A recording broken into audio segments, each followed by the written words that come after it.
네, 반갑습니다. 자, 오랜만에 온라인에서 만나게 되는 것 같아요.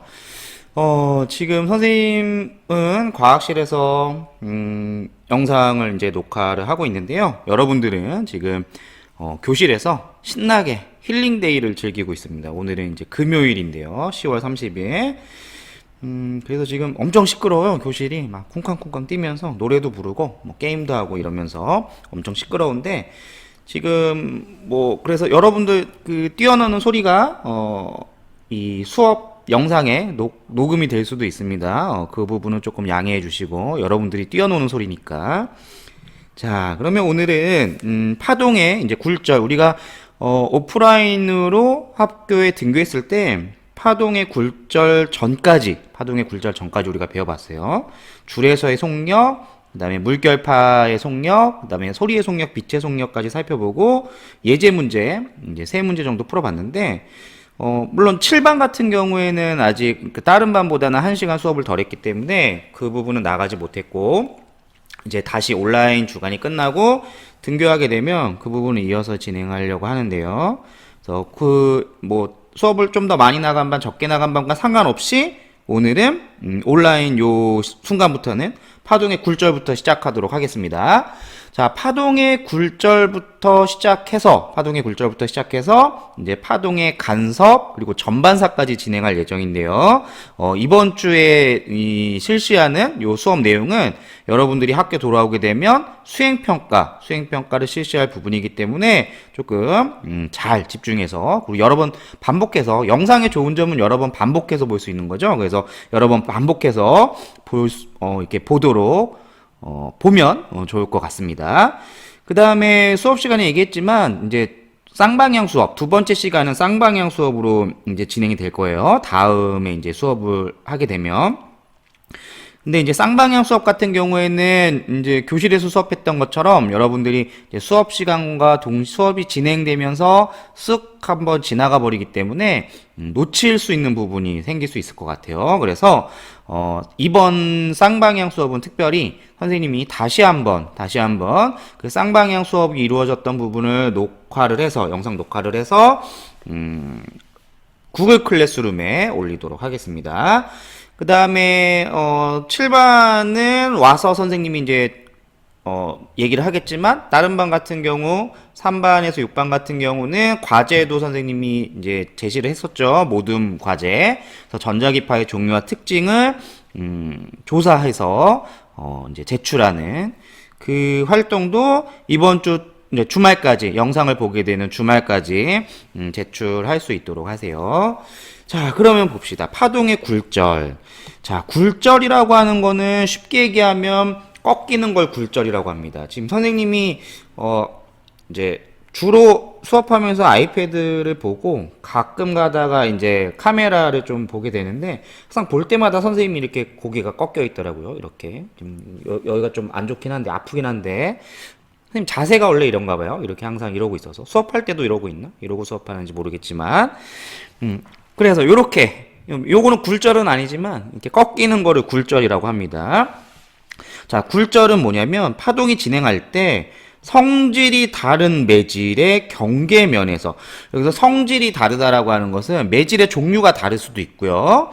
그 다음에 동일한 매질이지만 뭐 온도가 다를 수도 있고요. 또는 뭐 깊이가 다를 수도 있고요. 이렇게 무언가는 다른 그러니까 완전히 동일하지 않는 이런 매질의 경계면에서 진행 방향이 바뀌는 쉽게 얘기하면 꺾이는 현상을 우리가 파동의 굴절이라고 합니다. 이건 현상을 얘기한 거고요. 그러면 왜 굴절이 일어나느냐? 자, 굴절의 원인을 살펴보면 이렇게 다른 매질로 진행할 때 아니면 그 성질이 다른 형태, 매질의 어떤 상황이 다른 형태의 경계면을 통과할 때 뭐가 달라지냐면 얘가 달라져요. 속력이 달라집니다. 속력. 그래서 우리가 이거를 지난 시간에 했었죠. 그래서 줄에서의 속력, 그 다음에 물결파에서의 속력, 소리의 속력, 빛의 속력 이런 걸 했었습니다. 그래서 속력이 달라지기 때문에 진행 방향이 꺾이게 되는 거예요. 속력이 달라지기 때문에. 자, 이때 또 하나 중요한 것은 그럼 도대체 어느 쪽으로 꺾일 것인가? 자, 예를 들어 뭐 요렇게 경계면이 있다고 해봅시다. 경계면이 있고 위에가 육지, 그 다음에 아래가 바다 라고 하면 조금 지금 요 내용으로 정리하기에는 무리가 있는 것 같아요. 다르게 예를 들어 봅시다.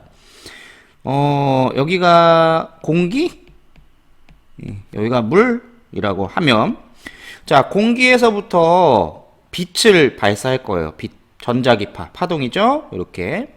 자, 원래 공기랑 물이 아닌 그냥 동일한 매질이라면 빛은 직진할 겁니다. 직진. 이렇게. 직진. 그런데 얘가 꺾이게 되는 거예요. 왜 꺾이냐? 바로 공기에서와 물에서의 무엇이 다르기 때문에 빛의 속력이 다르기 때문에. 그럼 여기서 이제 고민이 되겠죠? 도대체 어디로 꺾일 것인가? 꺾이긴 꺾일 건데 이렇게 꺾일 것인가? 이렇게 꺾일 것인가? 이제 두 가지 중에서 하나를 선택해야 되는데 어느 쪽으로 꺾이게 되냐면 속력이 느린 쪽으로 꺾이게 됩니다. 속력이 느린 쪽. 속력이 느린 쪽으로 꺾인다는 것은 이렇게 이해하면 돼요. 자, 빛이 이렇게 진행해. 원래는 직진으로 진행을 해야 되는데 공기가 위쪽이고 물이 아래쪽. 이러한 경계면이 있고 공기와 물 중에서 어디서 속력이 느리냐면 물에서 속력이 느립니다. 빛의 속력이. 그러니까 공기는 위쪽, 물은 아래쪽. 물의 속력이 느려. 그러니까 어디로 꺾인다? 아래로 꺾이게 된다.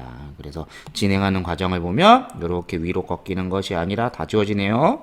자, 이렇게 위로 꺾이는 것이 아니라 자, 경계면을 다시 그리면 빛이 이렇게 아래로 굴절하게 된다라는 거. 그래서 어디로 굴절하게 되는지 여러분들이 찾아낼 수 있습니다. 속력이 느린 쪽. 속력이 느리냐 빠르냐만 확인하면 찾을 수가 있겠죠. 자, 그러면 왜 속력이 느린 쪽으로 꺾이냐면 파동은 뭐 빛을 포함해서 뭐 여러 가지 파동들은 최단 시간이 걸리는 경로로 진행하려고 하는 성질이 있어요. 최단 시간. 그래서 뭐 사람도 마찬가지겠죠? 예전 수학 경시 대회 같은 거 이제 보다 보면 그런 문제가 예전에 많이 있었는데 선생님이 예전에 학창 시절에 수학을 좀 했습니다. 그래서 수학 경시 대회 이제 대표로 나가고 그랬었는데 지금은 수학을 너무 안 한 지 오래돼서 물리에서는 미적분하고 삼각함수만 주로 다루기 때문에 좀 가물가물한데 자, 위에가 이제 육지, 여기가 바다. 뭐 극단 이런 얘는 절대 일어나면 안 되지만 바다에 누가 빠졌어요. 이렇게 바다에. 살려줘 이렇게 빠졌어. 자, 여기서 이제 구하러 갈 겁니다. 그럼 이제 생각을 하겠죠. 빨리 가서 구해야 되니까. 최단 시간 동안 이 빠진 사람한테 가서 구해야 되니까. 그러면 이제 단순하게 생각하면 보통은 우리가 직선 거리가 가장 빠르다라고 이제 생각을 할 거예요. 사람들이. 그래서 직선 거리로 이동을 하겠죠. 이렇게. 자, 그러면 육지까지는 뛰어오겠지만 바다에서부터는 어떻게 해야 되냐? 수영을 해서 가야 됩니다. 수영. 그러면 이렇게 직진해서 오는 사람보다는 어떻게 와야지만 더 최단 시간이 되는 거냐? 여기까지는 이렇게 좀 더 육지에서 뛰는 시간이 더 많고 그 다음에 바다에서 수영하는 시간이 조금 더 짧게. 물론 이제 여러 가지 경로가 있을 수 있겠죠. 이렇게 와서 여기서 이제 바다의 최단 거리는 요 수직으로 가는 거니까. 그럼 요 첫 번째, 두 번째, 뭐 세 번째 이런 시간들을 이제 계산을 해보는 거예요. 수학적으로. 그래서 최단 경로를 찾는 거죠. 이런 게 예전에 이제 수학경시 대회에 나왔었는데 풀어본 기억이 있는데 정답은 기억이 나진 않네요. 수학 선생님한테 물어볼 수 있도록 합시다. 자, 그래서 이러한 특성이 있기 때문에 이제 굴절이 일어나게 되는 겁니다. 자, 그럼 파동의 굴절을 이제 본격적으로 살펴보기 전에 굴절을 나타내는 물리량들을 한번 보도록 할게요. 자, 먼저 이제 경계면, 매질이 다른 경계면을 향해 들어가는, 이거 입사한다고 하는데, 이건 입사파라고 합니다. 입사파. 그리고 경계가 다르면 두 개가 다 일어나요. 반사도 일어나고 그 다음에 굴절도 일어납니다. 물론 우리 눈에는 굴절만 보일 수 있지만 실제로 반사도 일어나게 됩니다. 반사. 물론 이 입사파와 이 매질의 어떤 굴절률과 요 입사각의 어떤 조건에 따라서 굴절하지 않고 모든 입사파가 반사가 되는 경우도 발생을 합니다. 그런 경우를 우리가 전반사라고 하는데요. 그 전반사는 이제 다음 시간에 배우게 될 내용이에요. 전반사. 그래서 전부 다 반사하는 경우도 있지만 거의 대부분은 이렇게 반사하는 경우도 있고 그다음에 굴절을 하게 되는 경우도 있습니다. 자, 이때 경계면에 수직으로 그은 선, 이렇게 경계면에 수직으로 그은 선을 우리가 뭐라고 부르냐면 법선이라고 불러요. 법선. 항상 입사각과 굴절각을 우리가 살펴볼 때는 이 법선을 먼저 표시를 해야 됩니다. 자, 입사파 경계면을 향해 들어오고 있는 거죠. 이때 이 입사파와 법선이 이루는 각, 경계면이 아닌 법선이 이루는 각을 우리가 뭐라고 하냐면 입사각이라고 하고, 그 다음에 빛이 이제 굴절하게 되면 이 법선과 굴절파가 이루는 요 각도를 이제 굴절각이라고 합니다. 굴절각. 그래서 입사각과 굴절각이 어디를 나타내느냐 확인 한번 하시고요. 문제에 따라서 여기 각도를 줄 수도 있어요. 여기 각도를 주게 되면 이 각도가 입사각이 되는 게 아니라 전체 90도에서 요 별표의 각도를 빼준 만큼이 입사각이 되는 거겠죠. 이 정도는 여러분들이 쉽게 찾아낼 수 있을 겁니다. 자, 그리고 이때 입사하는 파동의 속력을 보통 V1이라고 하고, 입사하는 파동의 파장을 람다1이라고 할 거예요. 그 다음에 굴절하는 요 파동의 속력을 V2라고 할 거고, 굴절하는 파동의 파장을 람다2라고 하겠습니다. 자, 이때 왜냐면 얘를 이제 매질 1이라고 우리가 한 거고 얘를 매질 2라고 했기 때문에, 물론 예를 들어 공기 물이라고 했지만 뭐 공기 유리가 될 수도 있고 물과 유리가 될 수도 있고요. 자, 매질 1, 2라고 구분했을 때 각각 속력과 파장을 1, 2 이렇게 구분을 하게 된 거고요. 그 다음에 여긴 표시가 되어 있지 않지만 이제 굴절률이라는 값이 있습니다. 굴절률. 매질의 굴절률이라는 값이 있고, 굴절률은 스몰 n으로 표시를 합니다. 그래서 매질 1의 굴절률을 n1, 매질 2의 굴절률을 n2라고 이제 표시를 할 거예요. 자, 물론 반사파도 여기서 우리가 지금 반사를 배우진 않으니까, 우리가 파동의 굴절을 배우고 있는 거니까, 반사파는 크게 중요하진 않지만, 그래도 참고로 얘기하면, 여기를 반사각이라고 하겠죠? 반사각은 입사각과 항상 같습니다. 그리고 반사파의 속력, 반사파의 파장 역시, 같습니다. 왜냐면 동일한 매질에 있기 때문에, 동일한 매질 속에서 진행하기 때문에, 속력과 파장은 같고요. 그 다음에 더 중요한 게 뭐냐면, 입사파의 진동수. 지금 진동수가 설명이 안 돼 있죠? 설명이 안 돼 있는 이유는 입사파의 진동수 F1, 굴절파의 진동수 F2, 반사파의 진동수 F3라고 해볼까요? F3? 이렇게 표시했을 때 이 파동은 입사파 어딘가에 파원이 있겠죠? 파동이 시작된 지점이 있어서 이 파동이 진행하다가 매질이 다른 경계면에서 이렇게 반사되고 굴절되는 상황이기 때문에 다른 파원에 의해서 만들어진 파동이 아니라 어떤 하나의 동일한 파원에서부터 시작된 파동이기 때문에 입사파의 진동수, 굴절파의 진동수, 반사파의 진동수는 전부 다 일정하다라는 겁니다. 일정하다. 아주 중요한 얘기예요. 그래서 무엇의 변화가 없다? 진동수의 변화가 없다. 진동수는 일정하다. 자, 입사파나 굴절파에서 또는 반사파도 마찬가지로 진동수는 일정한 값을 갖는다라는 것을 반드시 기억을 해야 됩니다.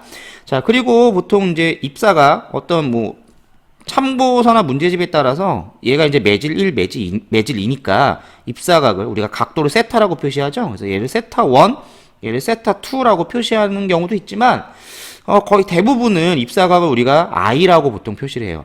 입사각을 I라고 표시하고 굴절각을 이제 R이라고 표시를 합니다. R.